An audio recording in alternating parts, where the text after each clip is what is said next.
L'épreuve du courage. Il était une fois, dans un petit village entouré de montagnes, un adolescent nommé Thomas. Thomas était connu pour sa gentillesse et sa foi inébranlable en Dieu. Il aimait aider les autres et passait beaucoup de temps à lire la Bible. Un jour, une grande tempête frappa le village.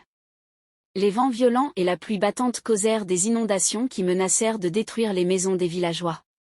Thomas, voyant la détresse de ses voisins, décida de prier pour leur sécurité et de demander l'aide de Dieu. Pendant qu'il priait, il sentit une voix douce dans son cœur lui dire « N'aie pas peur, Thomas. Va et aide ceux qui en ont besoin.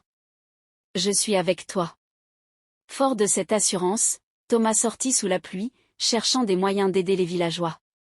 Il trouva d'abord une vieille dame, Madame Dubois, dont la maison était sur le point d'être inondée. Avec courage et détermination, Thomas construisit un barrage de fortune avec des sacs de sable pour protéger sa maison.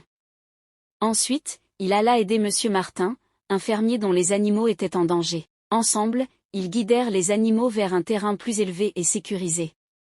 Tout au long de cette nuit, Thomas ne cessa d'aider ceux qui en avaient besoin.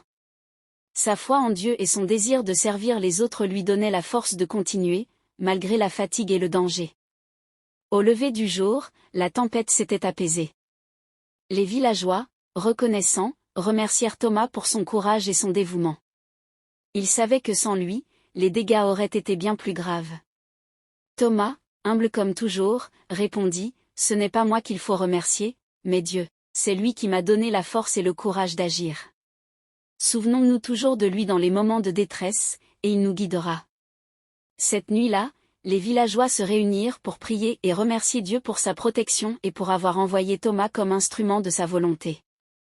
Et ainsi, le village retrouva la paix, renforcé par cette épreuve et par la foi inébranlable d'un jeune garçon qui n'hésita pas à écouter la voix de Dieu et à agir avec courage et amour.